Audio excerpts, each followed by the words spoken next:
Assalamualaikum warahmatullahi wabarakatuh. Kami akan mempresentasikan dan menjelaskan kode untuk membuat pemrograman kalkulator untuk menghitung integral. Nah, sebelum itu, izinkan saya dan teman-teman saya memperkenalkan diri. Nama saya Raden Habizan Kusuma dan teman saya yaitu Raisa dan Niranti.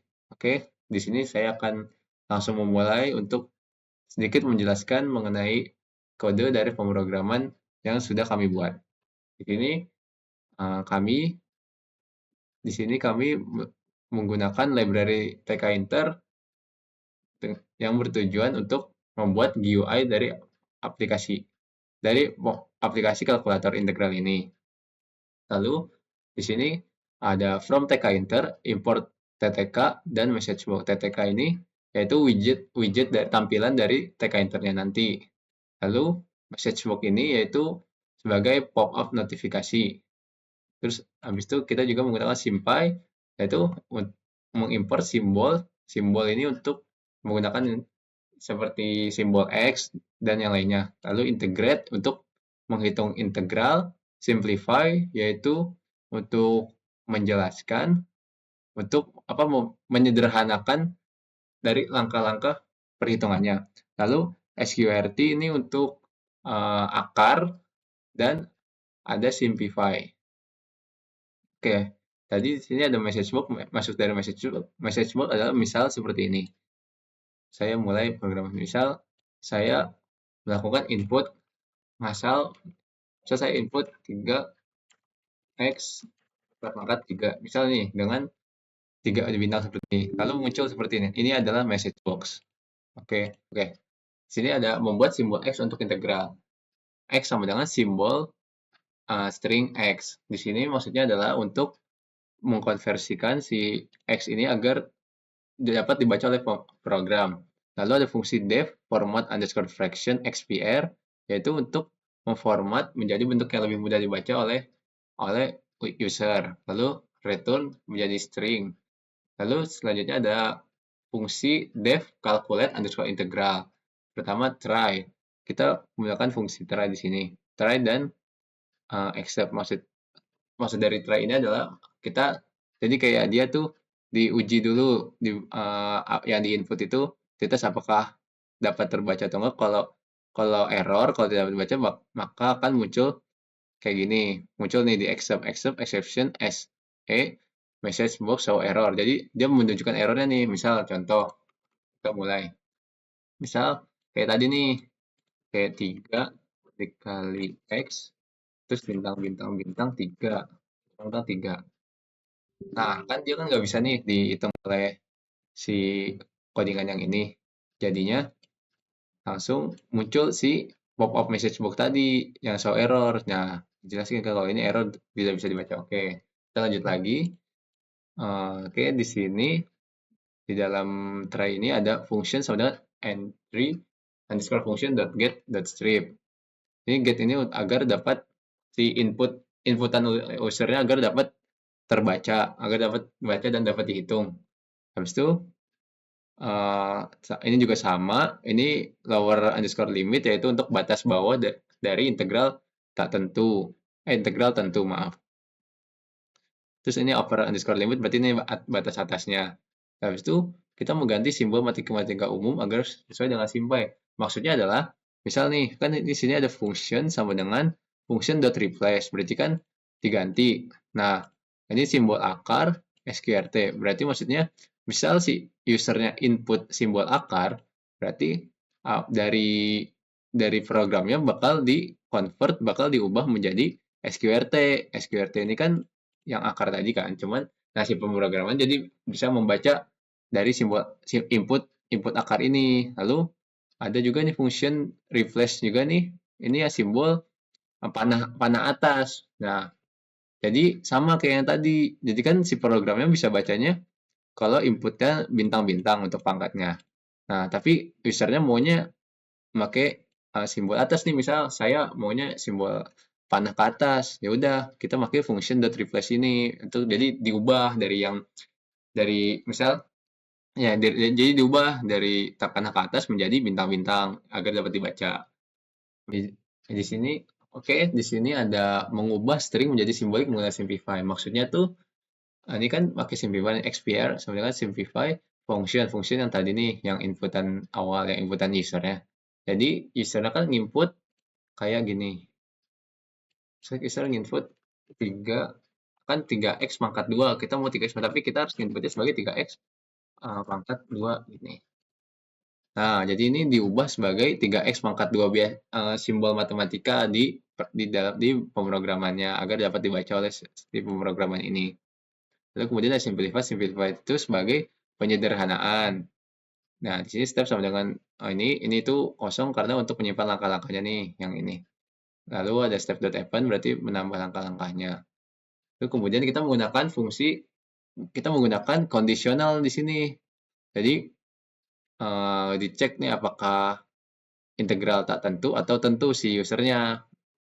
Jadi misal kan if lower underscore limit and upper underscore limit, berarti kan yang batas bawah dan batas atas. Jadi batas bawahnya kita float, dikonversi ke float, habis itu di ini, aduh apa nih, nggak tahu. Sorry. Oke, di sini ada mengecek apakah integral tak tentu atau tentu yang di-input oleh user. Kita menggunakan conditional if lower limit, lower underscore limit and upper underscore limit, berarti lower, jadi kan batas bawah batas atas, lower underscore limit, float, eval lower underscore limit, jadi mengkonversikan batas bawah ke float. Float itu mengubah angka menjadi desimal. Jadi ada misal 1 jadi 1,0 gitu. Terus upper underscore limit sama dengan float, eval sama kayak yang lower underscore limit ini. Nah, misal ada si ini berarti kan kita menggunakan menghitung definite underscore integral, uh, berarti menghitung si integral tentu. Berarti integrate yang tadinya simplified underscore x ini yang dari sini, terus dihitung dengan si variabel x dan batas bawah batas atas. Habis itu selanjutnya ada step.happen, berarti ini menambahkan step langkah-langkahnya. Lalu ada result, itu untuk outputnya nih, output yang akan dikeluarkan kayak tampilan dari hasilnya nanti. Terus else-nya adalah jika nggak ini lower underscore limit dan tidak, jika user tidak menginputkan batas bawah dan batas atas, maka kita hitung sebagai integral tak tentu, sama kayak tadi ininya. Misal nih contohnya seperti ini. Misal saya punya soal, sebagai contoh saya ambil, nggak usah deh. Sebagai contoh, saya misal 3x pangkat 2 ditambah dengan 5x dikurang dengan 2. Kita hitung. Nah, ini kan berikan integral tak tentu kan, karena batas bawah dan batas atasnya tidak diinput oleh user. Lalu kalau misal saya mau input batas atas batas bawahnya. Nah, berarti si program bakal ngedetect karena batas bawah dan batas atasnya diinput, diisi oleh user, maka programnya pun dapat membaca kalau ini adalah hasil integral tentu seperti itu. Oke, di sini ada menampilkan hasil pada text box. Kita text underscore output.config state sama dengan normal. Maksudnya ini normalnya agar dapat bisa diedit. Lalu text underscore output.delete yaitu 1.0 tk.n, berarti ini tuh ngedelete yang output tadi, outputan yang sudah ada. Lalu text.output.insert ini untuk masukkan outputan yang baru. Lalu di sini sama yang kayak awal config, tapi disable yaitu yang berarti hanya bisa dilihat. Lalu except, ini yang tadi nih except exceptionist, ini kalau misalnya inputannya error atau tidak sesuai dengan ketentuan dari aplikasinya, maka akan menunjukkan pop-up error. Lalu setelah saya menjelaskan codingan tersebut, di sini selanjutnya ada codingan untuk membuat si tampilan utamanya nih, untuk membuat GUI menggunakan TK Enternya. Oke, di sini. Nah, untuk membuat GUI utama, root sama dengan tk.tk. Lalu root.title berarti ini adalah sebagai judul dari si aplikasinya nih. Tadi misal mana ini. Nah, kalkulator integral. Nah, ini nih. Jadi yang root.title ini sebagai judulnya ini yang di sini. Oke, lalu ada frame input. Ini adalah frame underscore input ketika dot label frame root text input integral. Itu yang mana sih? Ini tuh yang ini nih, yang kotak ini nih. Nah, jadi ini sebagai ya agar membuat lebih rapih aja lah. Bahasanya mungkin agar tampilan sedikit lebih menarik dan rapi seperti itu. Nah, ini ada row, ini grid-nya kan, grid-nya kolom tuh padding X, padding Y, sticky berarti dia menempel di berarti kiri kanan, lalu input fungsi, ya, label underscore function, tk.label. Ini tuh yang ini nih, yang ini fungsi fx, ya kan. Terus ini label function dot grid ini biar rapih lah. Jadi kita pakai padding x, padding y, maaf. Nah, yang ini kan. Tuh, ini entry functionnya nih yang ini nih. Ya, oke, lalu sama lah ini sama yang frame input, lalu ada input batas bawah. Yang input batas bawahnya pun sama kayak input fungsinya, dia buat nih yang ini nih batas bawah, terus label lower grid-nya berarti yang ininya nih, ya kan dia sticky w, ya kan w. Habis itu ini entry and scroll lower-nya sama, ya kan sama kan yang ini nih, yang ini. Nah, itu kan ini sama semua kan karena itu tuh yang bagian si kotaknya ini. Oke, mana tadi? Maaf. Nah, kan ya. Nah, ini pun sama nih untuk batas atasnya pun sama. Nah, ini tombol hitung tuh yang ini nih. Nah, aduh. Nah, ini tombol hitung yang ini. Jadi kita buat ini button underscore calculate kan namanya nih. Terus tk dot button dengan fungsi tk dot button. Lalu frame underscore input, text hitung integral gini-gini comment sama dengan calculate underscore integral. Nah, calculate underscore integral kan yang tadi di atas nih, yang ini. Ya. Jadi pas kita mencet, nih kan, jadi pas kita mencet tombolnya, pas kita masukin angka, lalu kita mencet tombolnya, kan tombol ini kan nggak bisa nih. Itu aja ya, 3 kali X ini kan. Nah, sebagai isi, kita mencet tombolnya. Nah, dia langsung, si program langsung ngerjalanin yang ini. Langsung ngejalanin si codingan yang ini, codingan untuk menghitung integralnya. Oke, lalu ini sama ini gridnya segini, ya sama lah kayak tadi yang kolom kolom padding. Terus habis itu ini ada output. Nah, ini outputnya adalah yang ini. Nah, ini sama kayak yang input integral, sama seperti yang ini, sama yang ini, sama sebenarnya. Yang jadi yang outputnya ya sama. Terus ini dibikin disable agar tidak bisa diedit, tidak bisa diubah, ya kan? State-nya nih, oke, mungkin pelan-pelan jelasinnya. Mungkin nih sama nih label.frame yang label frame. Terus ini ya sama sticky away kiri kanan. Lalu stick text underscore output tk.text. Ini frame output. Ininya untuk teksnya.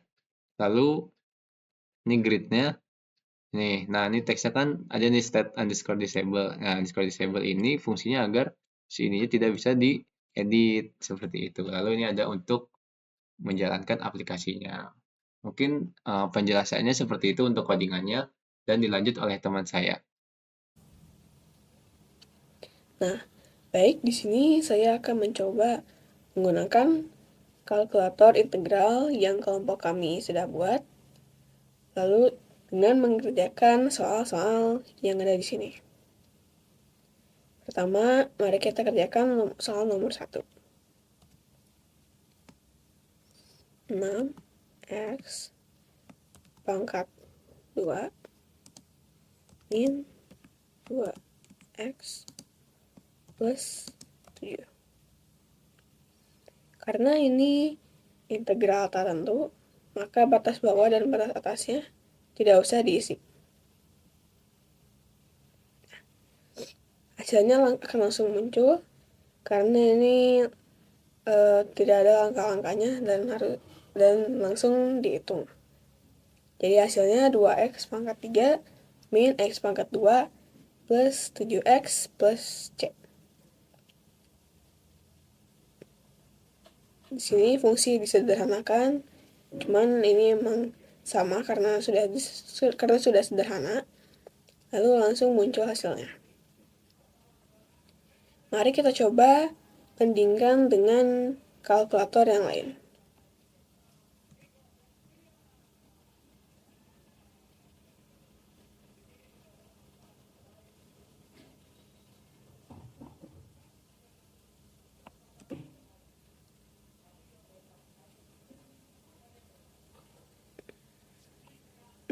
X kuadrat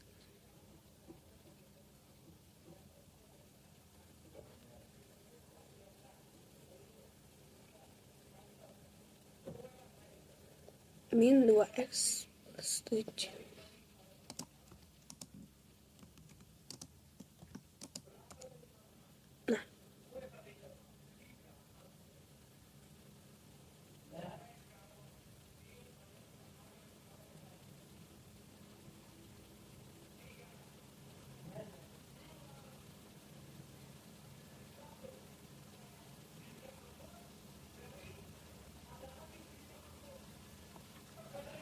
Nah,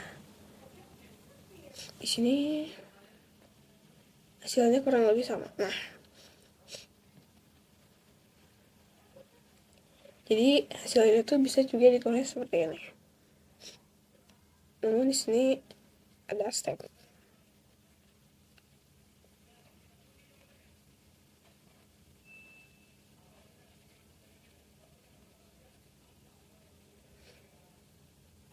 Baik, ke soal yang selanjutnya.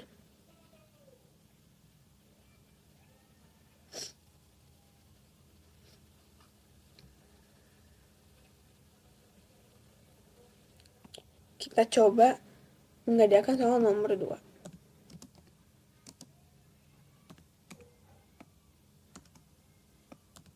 5 min 2x pangkat 5.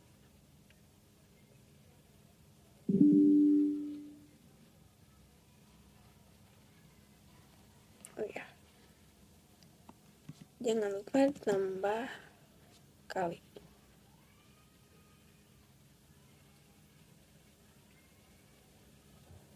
Nah, ini hasilnya. Karena kalkulator kita tidak menyederhanakan hasilnya atau mengubah hasilnya menjadi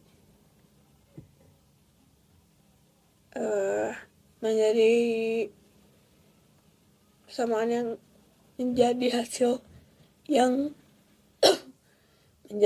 yang lebih mudah dibaca. Jadi hasilnya agak panjang. Min 16x pangkat 6. Nah, ini tuh harusnya pertiganya itu di depan. Min 16x per 3 pangkat 6. 80x pangkat 5 min 500x pangkat 4 plus 5000x per 3 pangkat 3 min 31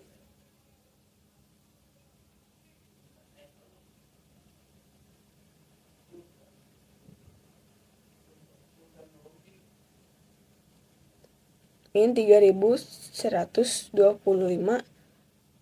pangkat x min 3125 x pangkat 2 tambah 3125 x plus c. Kita coba menggunakan kalkulator yang lain. 5 min 2x pangkat 5.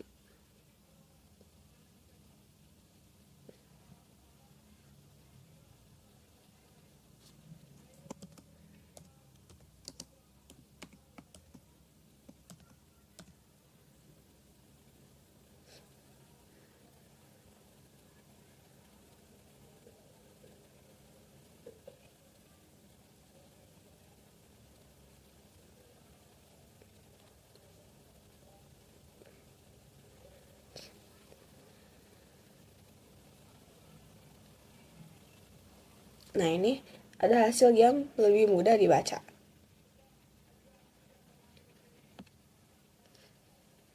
Kita lihat stepnya.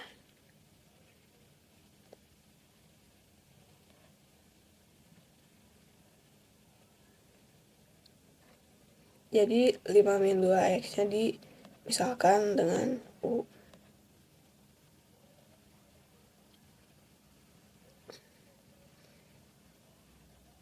Lalu hasilnya min 5 min 2x pangkat 6 per 12 plus C. Lalu ini ada hasil yang sama dengan kalkulator kita. Agak panjang ya hasilnya.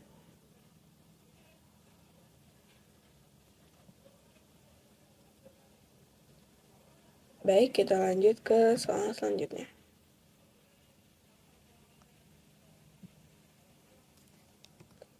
Soal nomor 3, 3x pangkat 2 min 4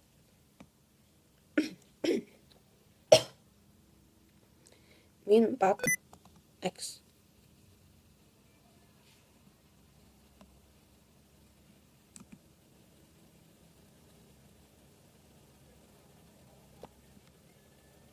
Tiga x pangkat 2 min 4x dengan batas bawahnya min 1 dan batas atasnya 1. Nah, hasilnya adalah 2. Yang pertama langkah-langkahnya fungsinya disederhanakan, lalu disubstitusi, jadi hasilnya 2.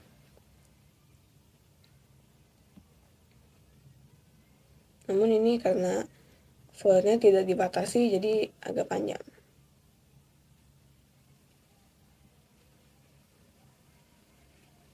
Mari kita coba menggunakan aplikasi yang lain. 3x pangkat 2 min 4x.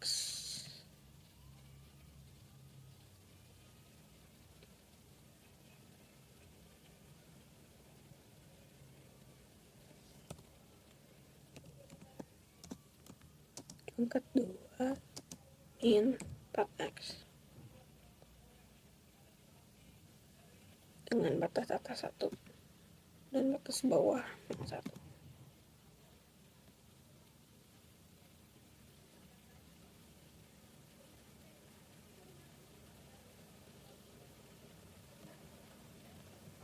Nah ya, hasilnya sama 2.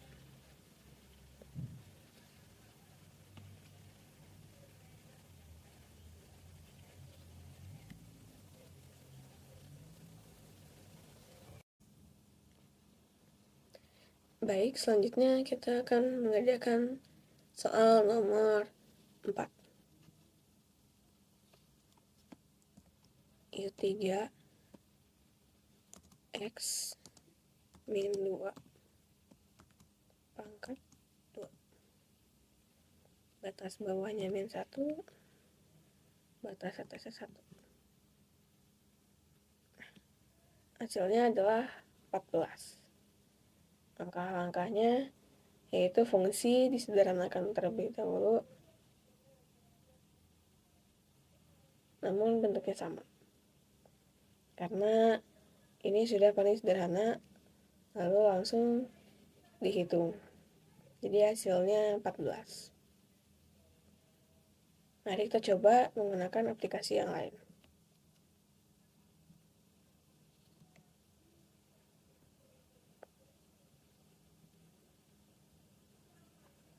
Tiga x min 2 3x min 2 pangkat 2.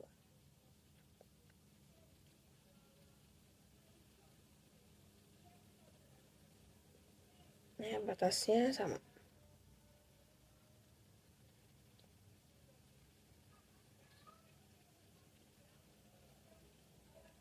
Nah, sama hasilnya 14. Namun di sini ada stepnya. Jadi dihitung seperti ini. Jadi 3x min 2 pangkat 3 per 9 plus C.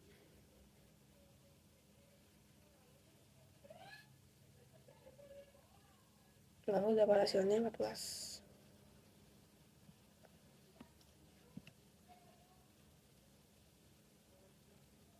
Selanjutnya, mari kita kerjakan soal nomor 5.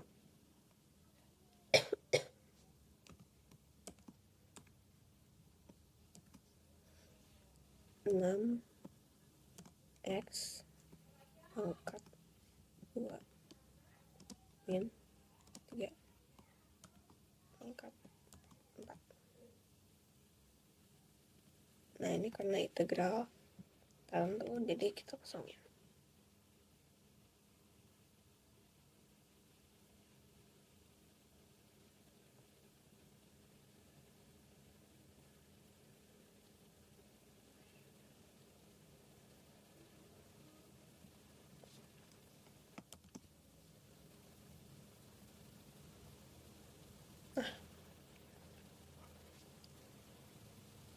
Jadi hasilnya panjang, yaitu 1944 x per 5 pangkat 10 min 972 x pangkat 8 plus 972 x pangkat 6 min 486 x pangkat 4 plus 243 x per 2 pangkat 2 plus C.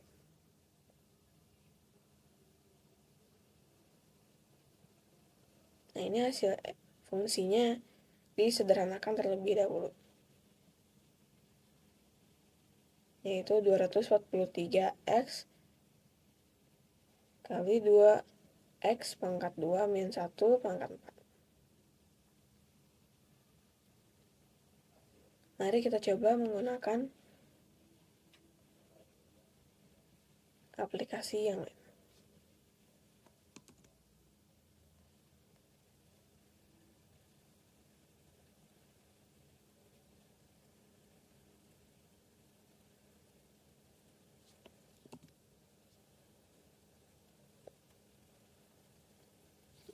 Kita kosongkan.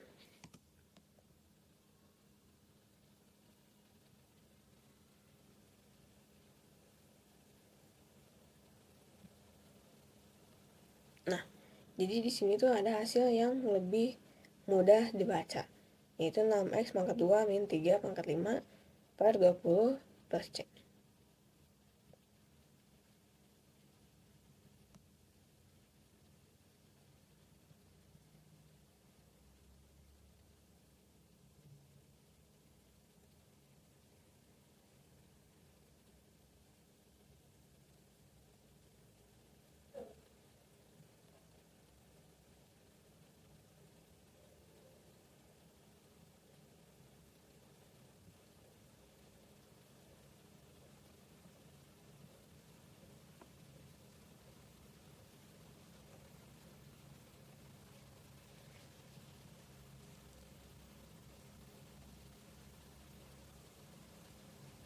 Nah, di sini hasilnya berbeda dengan yang di kalkulator yang dibuat, karena dalam kurungnya dipangkatkan.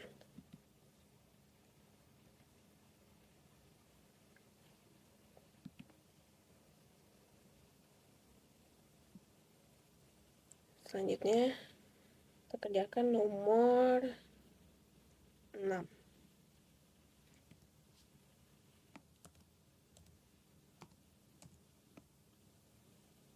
5 min 4x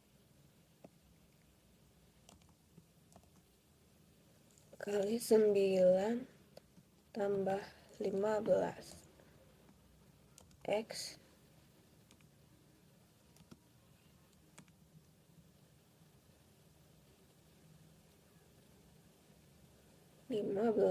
x min 6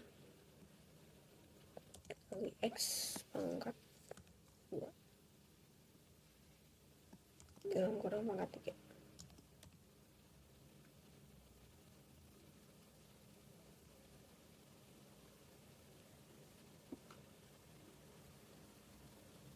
Nah, ini hasilnya. Pertama, fungsi disederhanakan terlebih dahulu, yaitu 135 min 108 pangkat 135 min 108x dikali min 2x pangkat 2 tambah 5x tambah 3 pangkat 3. Lalu hasilnya adalah 108x pangkat 8 min 180x pangkat 7 plus 3402x pangkat 6 min 1890x pangkat 5 min 2593x pangkat 4 25.893x per 4 pangkat 4 tambah 2835x pangkat 3 plus 15.309 x per 2 pangkat 2 tambah 3.645 x plus C.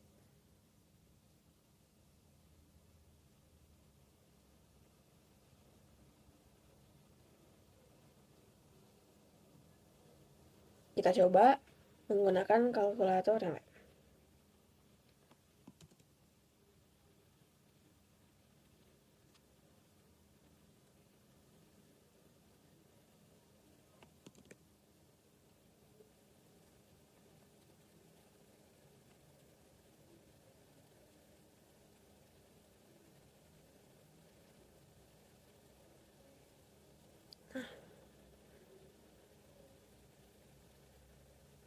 Hasilnya di sini lebih mudah dibaca, yaitu min 6x pangkat 2 plus 15x plus 9 pangkat 4 per 12 plus C.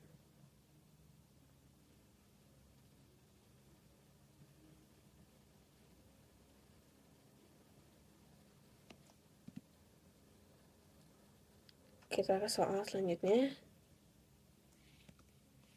itu 3x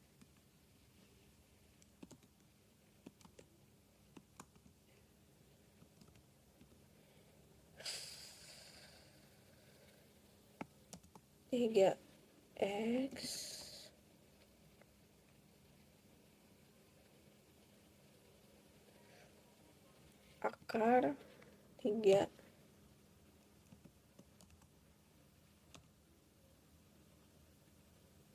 3x pangkat 2 min 2.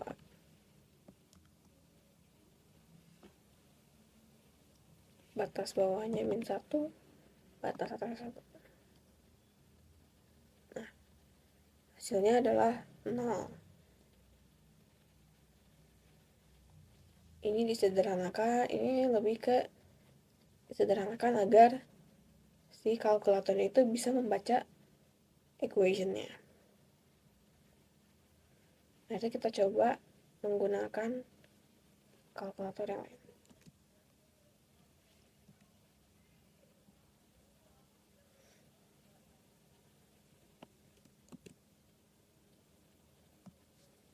Batas atasnya 1, batas bawahnya min 1.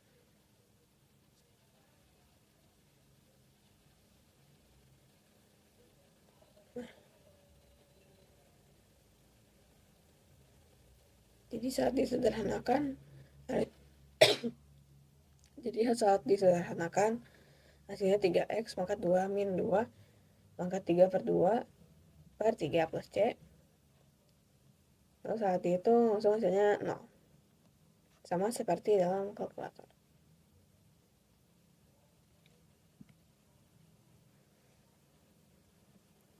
Lanjut ke soal selanjutnya. 4x 2x plus 5 pangkat 5. Ini kita hapus.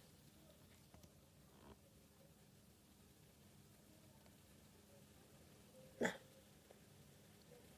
hasilnya 128. Nah, sebelum itu disederhanakan dulu.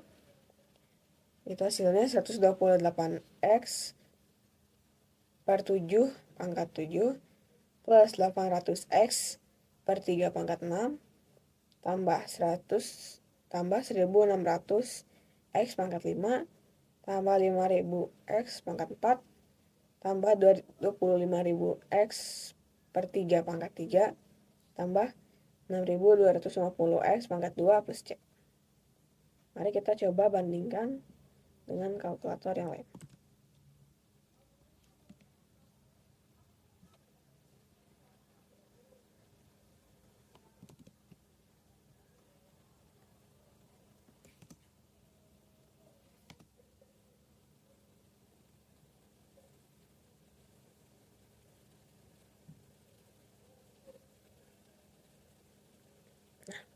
sini ada hasil yang lebih sederhananya. 2x plus 5 pangkat 6 dikali 12x min 5 per 42 plus C.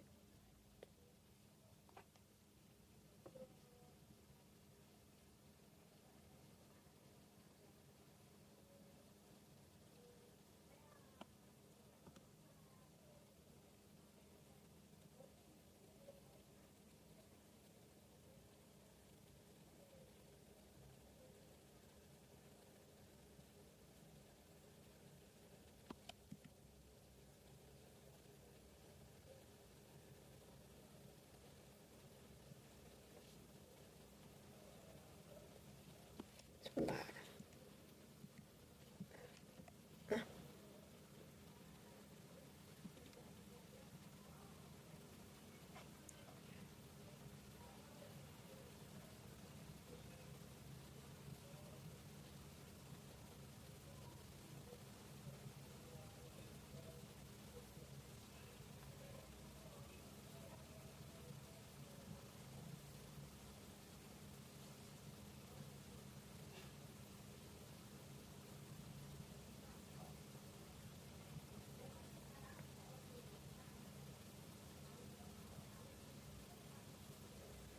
Nah, hasilnya berbeda karena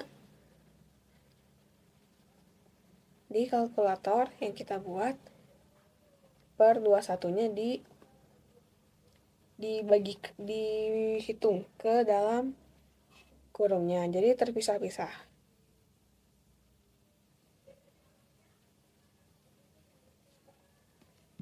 Jadi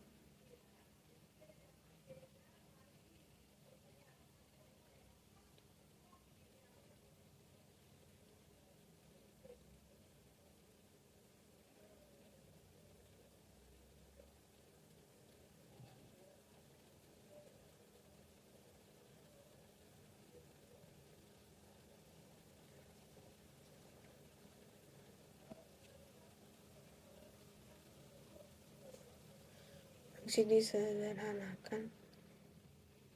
Nah, jadi per yang tadi di kalkulator sebelumnya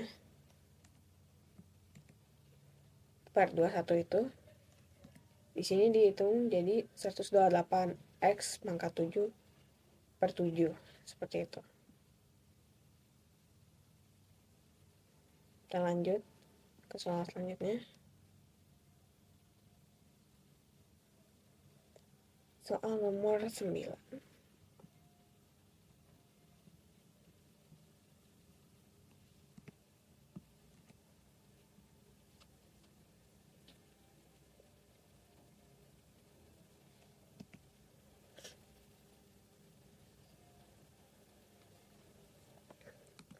X pangkat 2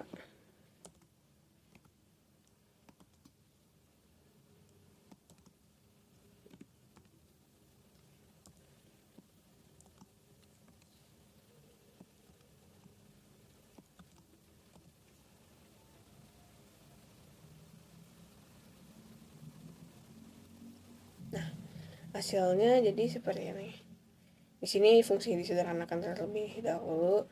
Lalu hasilnya adalah 625x pangkat 7 per 7 min 250x pangkat 6 per 3 tambah 30x pangkat 5 min 5x pangkat 4 tambah x pangkat 3 per 3 plus C. Mari kita coba gunakan kalkulator yang lain.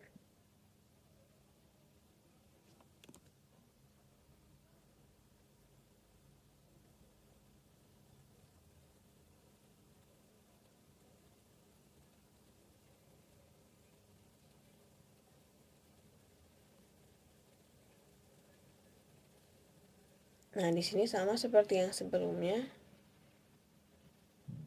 21 ini di kalkulator kita itu sudah dihitung.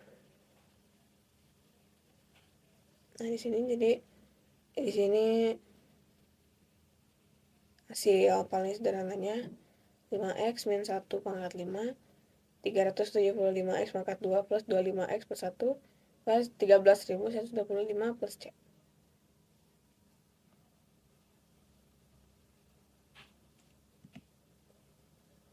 Baik, kita langsung ke soal terakhir. 2x x plus 1 pangkat 4. Batas bawahnya 1, batas atasnya 1. Nah, hasilnya adalah 8,53. Fungsinya pertama disederhanakan dulu, langsung dihitung. Jadi kita coba menggunakan kalkulator yang lain.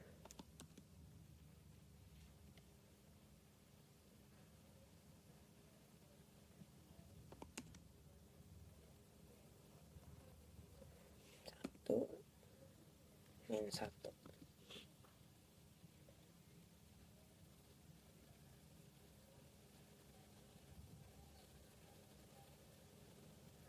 Nah, hasilnya ini yang paling sederhana itu seperti ini. X plus 1 pangkat 5, 5x dikali 5x min 1 per 15 plus C. Di sini dihitung. Lalu hasilnya sama 8,53 atau 128 per 15.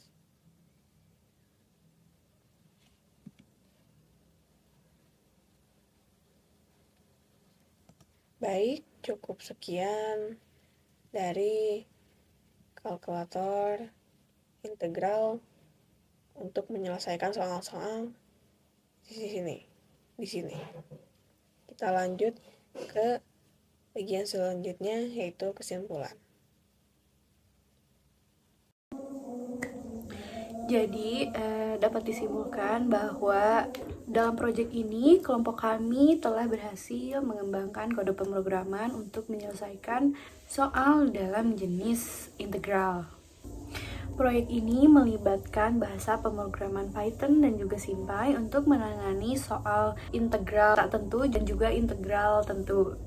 Melalui implementasi kode pemrograman ini, kita dapat menyelesaikan soal integral yang kompleks, namun tetap efisien dan akurat. Namun, ada pun beberapa kendala di sini yang masih kita perlu selesaikan, yaitu penyelesaian soalnya yang memang belum cukup singkat. Maksudnya dalam artian pada bahasa pemrograman yang telah kelompok kami lakukan, itu hasilnya atau outputnya itu masih berbentuk cara yang detail. Maksudnya detail ini adalah sedikit kompleks sehingga mungkin akan lebih sulit untuk dimengerti, atau dalam bahasa lain ini hasilnya bukan hasil cara yang paling sederhana begitu. Tetapi sejauh ini kelompok kami telah mengembangkan kode yang dapat melakukan programnya dengan baik. Secara keseluruhan, proyek ini memberikan banyak manfaat sekali bagi kelompok kami dan juga rekan-rekan kami, karena dengan adanya proyek ini kami bisa mempelajari jauh lebih dalam tentang bahasa pemrograman untuk menyelesaikan beberapa jenis soal di pelajaran matematika. Kami berharap dengan adanya hasil dari proyek ini yang telah kami kembangkan, akan ada pengembangan lain di kemudian hari yang mungkin dapat membuat pengembangan ini menjadi lebih bagus, lebih efisien, dan lebih dari kelompok kami sebelumnya dalam aplikasi matematika dan teknologi pemrograman. Sekian kesimpulan yang dapat saya sampaikan. Terima kasih telah mendengarkan.